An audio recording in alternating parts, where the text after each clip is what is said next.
Welcome everyone to Paisa Forever channel. Today we are talking about something that is practically in the DNA of every Indian household, gold. With gold prices hitting record peaks recently, I saw reports of 24K gold reaching 1,16,770 rupees per 10 grams in September 2025. Everyone is asking the same thing. Should we keep buying jewelry like our parents did, or is it time to go completely digital? It's a great question. We've seen gold return over 60% in 2025 alone. But how you buy that gold determines whether you're making a sentimental purchase or a smart financial move. There is a massive difference between buying gold and investing in gold. Let's start with the tradition. We just passed Dhanteras, and the ritual of bringing gold home is huge for prosperity. It's a legacy we pass down. Does digital gold really have that same? Welcome everyone to Paisa Forever channel. Today we are talking about something that is practically in the DNA of every Indian household, gold. With gold prices hitting record peaks recently, I saw reports of 24K gold reaching 1,16,770 rupees per 10 grams in September 2025. Everyone is asking the same thing. Should we keep buying jewelry like our parents did, or is it time to go completely digital? It's a great question. We've seen gold return over 60% in 2025 alone. But how you buy that gold determines whether you're making a sentimental purchase or a smart financial move. There is a massive difference between buying gold and investing in gold. Let's start with the tradition. We just passed Dhanteras, and the ritual of bringing gold home is huge for prosperity. It's a legacy we pass down. Does digital gold really have that same shine? Spiritually and culturally, no. Physical jewelry has a sentimental value digital assets can't match. But financially, jewelry is actually a conflict asset. When you buy a necklace for 1 lakh rupees, you might pay 8 to 35% in making charges. Add a 3% GST on top of that.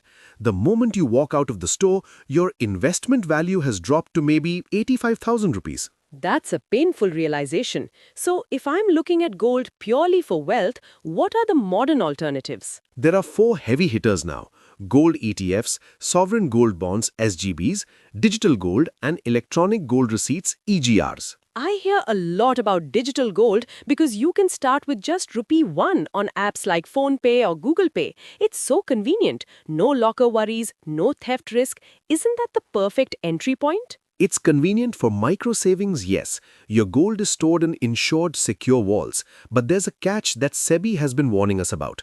Digital gold is currently unregulated. It operates outside the official regulatory purview, meaning you don't have the same investor protection mechanisms as you do with the stock market. Plus, after about 5 years, some platforms might start charging you a storage fee. That's a red flag. So what about gold ETFs then? I've seen that Indian gold ETFs hit a record $10 billion in assets under management recently. Exactly. Gold ETFs are much more transparent. 1 unit equals 1 gram of 99.5% pure gold. You buy them through your demat account, they are regulated by SEBI, and there are no making charges or GST. They mirror the domestic gold price perfectly. For someone who already trades stocks, it's the most efficient way to hedge a portfolio. You mentioned sovereign gold bonds. My uncle swears by them because they pay 2.5% interest. Your uncle was right up until recently. SGBs were the golden child of investments because of that interest and the fact that capital gains are tax-free at maturity. However, the 2025 Union Budget confirmed that the government has discontinued new tranches of SGBs. Wait, why discontinue something so popular? It was a golden blunder for the government's wallet. It became a very high-cost method of borrowing. While the government can borrow at 7% through traditional bonds, SGBs were costing them 12 to 15% because gold prices skyrocketed. They also didn't see the massive reduction in physical gold imports they expected.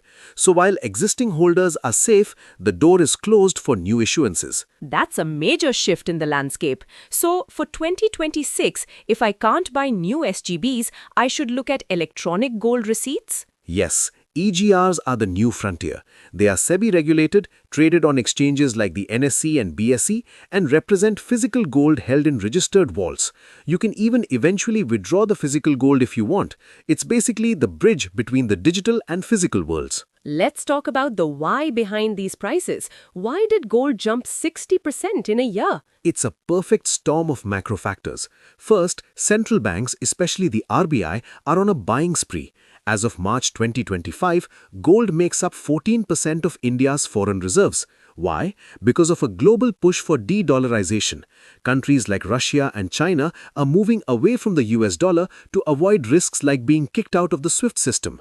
When central banks buy thousands of tons, the price flow moves up. Then you have the US Federal Reserve cutting interest rates. Since gold doesn't pay yield like a bond, it becomes much more attractive when interest rates are low. But isn't there a risk of a bubble?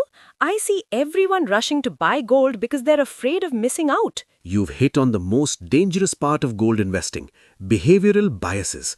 When prices hit record highs, bandwagon bias kicks in. People follow the herd.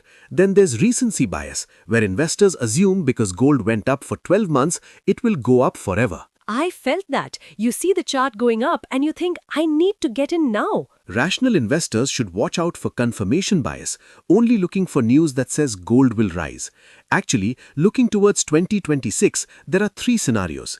In a reflation return, where the US economy grows strongly and the dollar stays firm, gold could actually drop by 5 to 20%. And the other scenarios? A shallow slip, a minor economic slowdown, could see gold rise 5 to 15%. But if we hit a doom loop, massive geopolitical conflict or a deep recession, gold could surge another 15 to 30%. That's a huge range. How do I actually build a portfolio with this information? Most experts suggest keeping gold as a shock absorber, limited to 5 to 15% of your total portfolio. It doesn't create profit like a tech company or a rental property. It preserves value. If you compare it to the US tech sector over 10 years, tech stocks often beat gold 2 to 1. So don't put everything in the locker. Exactly. Use SIPs for gold ETFs just like you do for mutual funds. It averages out your cost and prevents you from buying at the absolute peak during a FOMO wave. And here's a tip for your traditional side. The Bureau of Indian Standards BIS is making hallmarking for silver jewelry mandatory starting September 1, 2025. So even for silver, transparency is finally coming to the physical market. That's good to know. It feels like the industry is finally catching up to the digital age. It is. Whether it's AI tools helping us predict price dips or blockchain securing our digital trades, the goal is the same: stability. To wrap this up, buying traditional jewelry is like owning a beautiful vintage painting. You buy it for the joy it brings and the story it tells, even if it costs a fortune to insure and clean.